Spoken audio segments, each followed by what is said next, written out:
오늘은 안겨주다라는 제목으로 여호수아서 말씀을 함께 나누도록 하겠습니다. 가나안 땅에 가장 중요한 의미가 있다면 그것은 하나님이 주신 땅이다, 하나님의 선물이다라는 것입니다. 하나님께서는 이스라엘 백성들 가운데 오래전에 약속하셔서 그것을 지금 주고 있는 장면을 우리는 보게 됩니다. 창세기 12장 1절 2절 말씀 보시기 바랍니다. 여호와께서 아브라함에게 이르시되 너는 너의 본토 친척 아비 집을 떠나 내가 내게 지시할 땅으로 가라. 내가 너로 큰 민족을 이루고 내게 복을 주어 내 이름을 창대케 하리니 너는 복의 근원이 될지라 말씀하셨습니다. 하나님의 선물은 이미 아브라함부터 시작되어서 지금 여호수아를 통해서 이루어지고 있는 그 시작의 장면을 우리는 보게 됩니다. 저는 그런 생각을 해보게 됐는데요, 이스라엘 백성들이 가나안 땅에 들어갈 때에 하나님의 마음은 어떠했을까라는 그런 생각을 해보게 되었습니다. 여러분 한번 생각해 보시기 바랍니다. 이스라엘 백성들이 드디어 가나안 땅에 들어갈 때 하나님의 마음은 어떠하셨을 것 같아요? 수많은 사람들 지나가고 수많은 시간들이 지나가고 수많은 사건들이 지나가면서 하나님께 언약하셨던 그 약속이 지금 이 여호수아를 통해서 이스라엘 백성 가운데 이루어지는 이 장면 앞에서 하나님의 마음은 어떠셨을 것 같아요? 저는 하나님의 마음도 굉장히 설렜을 것 같다라는 생각을 해보게 되었습니다. 그 어려운 것들을 지나서, 그 시간들을 지나서 드디어 가나안 땅에 들어가기 때문이죠. 우리들에게 있어서 어려운 일들을 정말 해냈을 때 우리는 그것을 인간 승리다 그렇게 얘기하죠. 그런데 하나님 옆에 그죠, 인간 승리다 붙이기가 어렵지요. 정말 하나님 승리죠. 하나님 승리죠.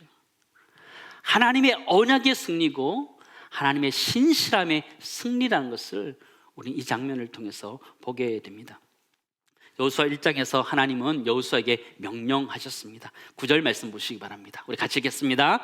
내가 내게 명령하는 것이 아니냐, 강하고 담대하라, 두려워하지 말며 놀라지 말라. 내가 어디로 가든지 내 하나님 여호와가 너와 함께 하느니라 하시니라. 아멘. 하나님께서는 여호수아에게 강하고 담대하라, 두려워하지 말며 놀라지 말라 명령하셨는데, 사실 이 명령은 이 여호수아에게 있어서는 선물과 마찬가지였어요. 하나님은 그에게, 이스라엘 백성들 이끌어갈 때 그에게 강한 마음과 담대한 마음을 부어 넣어주셔서 그에게 그것을 선물로 주셔서 그를 이끌게 했다는 것을 보게 되죠. 그런데 그 사건 이후에 하나님께서는 여호수아가 다시 이스라엘 백성에게 명령하도록 하면서 이스라엘 백성을 이끌고 있음을 우리는 보게 됩니다. 이 여호수아가 가나안 땅에 들어가면서 이스라엘 백성에게 주어졌던 것이 진정으로 무엇인지를 발견하면서 그것을 찾으면서 우리 함께 은혜를 나눌 수 있기를 간절히 소망합니다.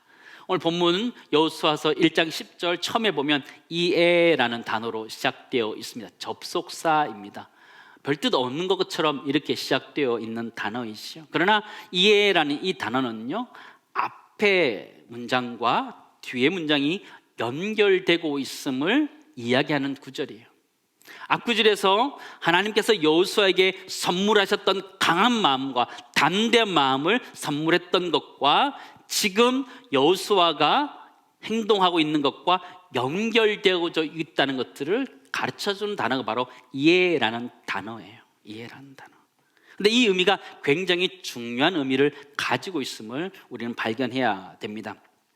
여호수아는 임의로 백성들에게 이야기하는 것이 아니라 하나님이 그에게 말씀하셨기 때문에 이스라엘 백성들에게 말하고 있는 이해의 그런 역사를 지금 보여주고 있는 것을 우리는 발견하게 됩니다. 저는 설교 준비를 하면서 이 1장 10절 이해라는 단어에 멈춰 섰습니다. 이 이해가 주는 은혜가 있었기 때문입니다. 우리는 여호수아처럼 하나님이 말씀하셨기 때문에 이 땅 가운데 빛과 소금으로 살아가는 존재인 줄을 믿습니다. 그런데 우리는 때로 이 땅의 삶을 살아갈 때에 내 마음대로 임의로 내 욕심을 위해서 살아가는 것이 우리의 인생의 모습이다라는 생각을 하게 돼요.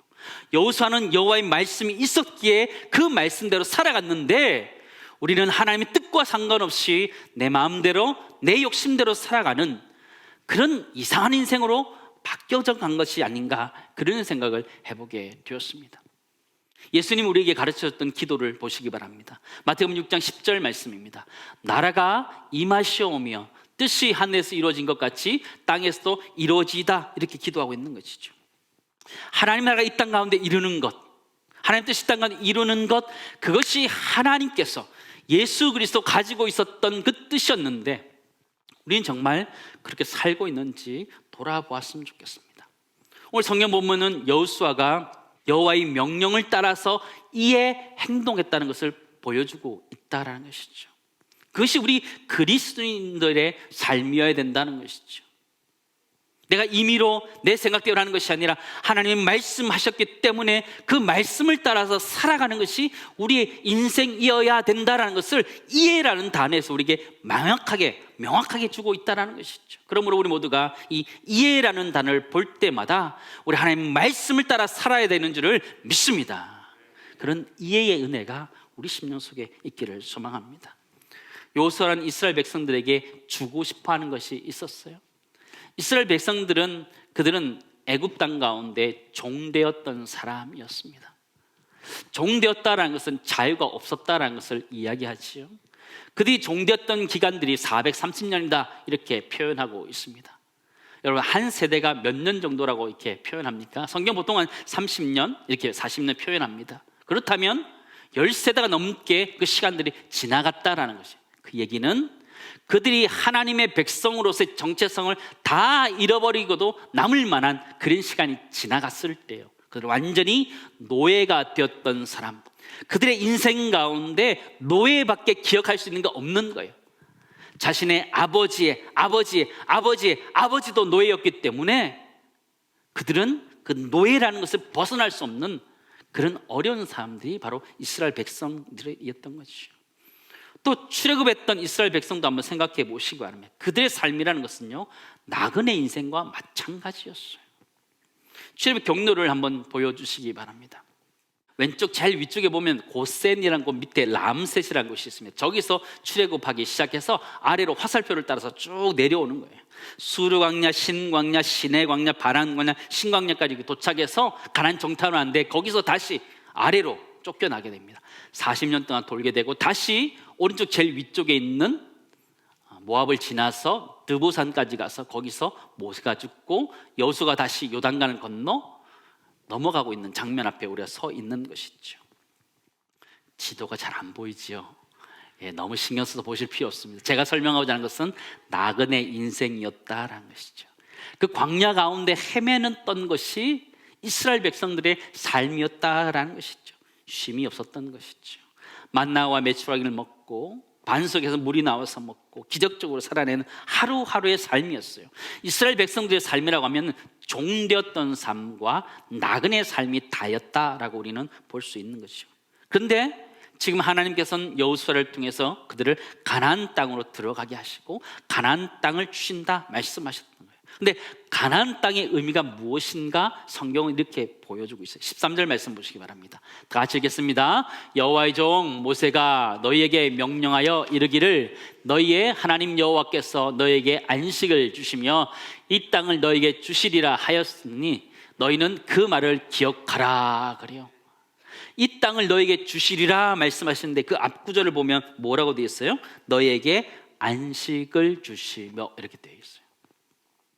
이스라엘 백성에게 있어서 가나안 땅이라는 것은, 하나님에게 있어 이스라엘 백성에게 가나안 땅을 주시는 이유가 있다면 그것은 안식 때문에 그들에게 주신다라는 것을 우리는 발견하게 돼요. 이스라엘 백성들은 애굽 땅 가운데서 그들은 종된 삶을 살았어요. 안식이 없는 삶을 살았어요. 흙을 이기고 벽돌을 굽고 성을 건축하는 일에 노동을 했던 사람들이요, 무거운 짐을 졌던 사람들이고 괴롭힘을 당했던 것이 이스라엘 백성들이 애굽 땅 안에 있었던 삶이었어요. 그들이 광야 가운데 출애굽했을 때는 나그네 삶이었어요. 여기저기 떠돌아 다니면서 그때 하나님 주신 것들을 먹으면서 살아야 되는 나그네 인생과 떠돌이 인생을 살았던 것이죠.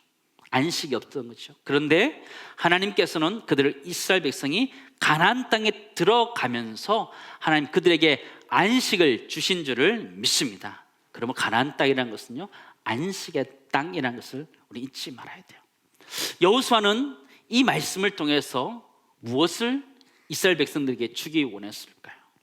첫 번째 나누기 원하는 것은요, 여호수아는 가나안 땅에 들어가면서 이스라엘 백성에게 실질적으로 땅을 준다는 의미보다는 안식을 안겨주고 싶었다는 것을 여러분 잊지 마시기 바랍니다. 하나님도 우리들에게 실질적으로 안식할 수 있는 실제적인 것을 주시지만 그것보다 더 큰 안식을 주기 원하시는 것이 우리의 하나님이라는 것을 우리는 잊지 말아야 됩니다. 사랑하는 성도 여러분, 여러분의 가나안은 어디입니까? 여러분의 안식의 땅은 어디입니까? 여호수아가 이스라엘 백성을 가나안 땅에 들어가게 하면서 안식을 누리게 하셨던 것처럼 예수 그리스도가 우리를 진정한 쉼과 안식으로 인도해 주시는 줄을 믿습니다. 마태복음 11장 28절 보시기 바랍니다. 같이 읽습니다. 수고하고 무거운 짐진 자들아 다 내게로 오라. 내가 너희를 쉬게 하리라. 아멘. 이스라엘 백성이 가나안 땅에 들어가면서 쉼을 얻었던 것처럼 우리가 예수 그리스도 안에서 진정한 쉼을 얻게 되는 것이죠. 오늘 성찬식을 통해서 우리가 우리의 죄를 다 내어놓고 죄사함 받음으로 진정한 쉼이 우리 가운데 임하는 줄 믿습니다. 그 쉼이 우리 교회 공동체 가운데 있기를 간절히 소망합니다. 오늘 여호수아서 1장 10절부터 18절까지를 관통하고 있는 중요한 사건이 있습니다. 12지파 가운데 2지파 반에게 여호수아가 이야기하고 명령하는 장면입니다. 14절 말씀 보시기 바랍니다. 우리 같이 읽습니다. 너희의 처자와 가축은 모세가 너희에게 준 요단 이쪽 땅에 머무르려니와 너희 모든 용사들은 무장하고 너희의 형제보다 앞서 건너가서 그들을 돕되, 이렇게 표현되어 있어요. 2지파 반에게 얘기하는 거예요. 2지파 반은, 너희라는 것은 루벤과 갓과 므낫세 반지파, 2분의 1지파에게 이야기하는 거예요. 이들은 요단의 동편 쪽에 이미 그들의 땅을 분배받았던 사람들이에요. 지도를 한번 보여주시기 바랍니다. 지도 보면 호수가 있죠. 호수가 아래쪽 호수가 사이고 위쪽에서 갈릴리입니다. 그 가운데 쭉 흘러가는 것이 요단강이고요. 요단강 오른쪽 표에 있는 것이 동편에 있는 족속들인데 르벤과 갓과 므낫세 반지파에게 얘기하는 거예요. 뭐라 얘기하느냐? 서쪽으로 같이 넘어가야 된다 이야기하는 장면을 보게 되죠. 르벤과 또 갓, 므낫세 이 반지파에게서 이 가나안 땅을 들어가는 것 별로 의미가 없어요. 왜 그렇죠? 그들이 이미 그 땅을 차지했어요. 급할 게 아무것도 없어요. 전쟁을 하더라도 그죠? 강 건너 불구경하듯이 할 수 있는 상황이었어요. 그런데 여호수아는 이미 그 땅을 얻었던 이 2지파 반에게 함께 건너가서 싸워야 된다, 이스라엘 백성들을 도와야 된다, 그렇게 이야기하고 있는 거예요. 15절 말씀 보시기 바랍니다. 여호와께서 너희를 안식하게 하신 것 같이 너희 형제도 안식하며 그들도 너희의 하나님 여호와께서 주시는 그 땅으로 차지하기까지 하라, 그렇게 말하는 거죠. 한번 생각해 보십시오. 왜 여호수아는 이 2지파 반에게 함께 가서 싸워서 그들로 얻게 하자 이야기했을까요? 우리 상식적으로 생각하면 전투력이 높아지기 때문이다, 그렇게 생각할 수 있습니다. 2지파 반이나 함께 하기 때문에 함께 싸운다면 이길 가능성이 많다라는 생각하죠. 그러나 그건 우리 인간적인 생각이에요. 이스라엘이 이 여호수아서에 나오는 이 가나안 전쟁은요, 그들의 힘으로 싸워서 이겼던 전쟁이 아니었어요. 그렇다면 이들이 더 붙는다고 해서 전쟁을 이길 수 있는 전쟁이냐? 그것이 아니었다는 거예요. 그렇다면 여호수아는 왜 그런 전투력에서 필요한 존재들이 아니었음에도 불구하고 왜 함께 하자고 그랬을까요? 그것은 그들 모두가 하나님의 말씀을 받은 하나된 공동체라는 것들을 그들에게 가르쳐 주기 위해서 그들이 그렇게 얘기했던 것이에요. 요즘 아이들 말로는요, 따로 또 같이의 공동체라는 거예요. 각자가 각 지파로서 따로의 존재이긴 하지만 하나님의 말씀을 받아서 함께 가나안 땅을 얻어야 되는 공동체로서 그들은 또 같이 해야 되는 공동체라는 것을 여호수아는 지금 이스라엘 백성들에게 각인시켜주고 있는 사건이라는 것이죠. 사랑하는 성도 여러분, 가나안 땅은 혼자 들어가는 땅이 아니라 함께 들어가는 땅인 줄 믿습니다. 우리 신앙생활도 마찬가지라는 것이죠. 우리 신앙도 사실 보면 각자가 하는 것 맞아요. 각자 하나님 앞에 1대1로 만나는 것 맞아요. 그러나 신앙의 공동체에서 함께 하는 것이 교회 공동체인 줄을 믿습니다. 코로나 상황 때문에 온라인으로 드릴 수도 있지만 그러나 함께 모여서 신앙의 공동체에서 또 같이 하는 것, 그것이 교회 공동체라는 것을 우리는 잊지 말아야 됩니다. 여호수아는 이스라엘 백성들에게 지금 그것을 안겨주고 있는 거예요. 이스라엘 공동체는 나 하나 잘 됐다고 해서 좋아하는 그런 공동체가 아니다라는 것이요, 함께 울고 함께 웃는 지체됨의 공동체성을 지금 여호수아는 이스라엘 백성들에게 턱 안겨주는 거예요. 이스라엘 백성들은 그걸 가슴에 안아야 되는 것이죠. 전쟁을 하냐 안 하냐 그것도 중요하지만 그들이 하나 된 공동체로서 살아가느냐, 그것이 너무너무 중요하다는 것을 우리 가르쳐주고 있는 거예요. 초대교회 공동체가 그랬던 거죠. 우리 교회 공동체가 그래야 되는 거예요. 몸 가운데 분쟁이 없고 여러 지체가 서로 같이 돌봤다라는 고린도전서 12장의 말씀처럼 돌아보아야 되는 것이 교회 공동체이고 이스라엘 공동체가 그랬다는 것을 우리 가르쳐주는 것을 볼 때 우리 모두는 교회 안에서 우리 모두가 하나 될 수 있기를 간절히 소망합니다. 지체된 공동체로서 서로 아파할 때 함께 아파하고 기뻐할 때 함께 기뻐할 수 있는 그런 공동체 되기를 간절히 소망합니다. 그래서 두 번째 나누기 원하는 것은요, 여호수아는 따로 또 같이의 그 지체됨의 공동체성을 이스라엘 백성들에게 이렇게 안겨주고 있는 거예요. 너희는 따로 또 같이 할 수 있는 지체라는 것을 우리들에게 가르쳐주고 있다라는 것이죠. 오늘 설교 제목은 안겨주다라는 것입니다. 이 안겨주다라는 뜻이 뭐예요? 그 가슴 푹하게 이렇게 안을 수 있도록, 가질 수 있도록 전해주는 거잖아요. 저는 오늘 이 말씀을 쭉 묵상하고 설교 말씀을 준비하다가 여호수아가 이스라엘 백성에게 뭔가 크게 턱 안겨주는 것 같다라는 그런 생각을 하게 되었습니다. 무엇을 안겨주었을까요?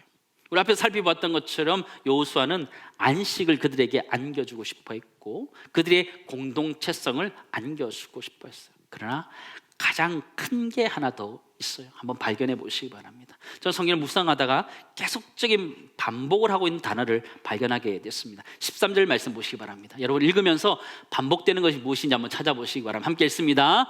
여호와의 종 모세가 너희에게 명령하여 이르기를 너희의 하나님 여호와께서 너희에게 안식을 주시며 이 땅을 너희에게 주시려고 하였나니 너희는 그 말을 기억하라. 아멘. 뭐가 반복되고 있어요? 그죠? 너희라는 것이 내가 잘 몰라도 그죠? 읽어보니까 너무 많이 반복되고 있는 것을 발견하게 되지요.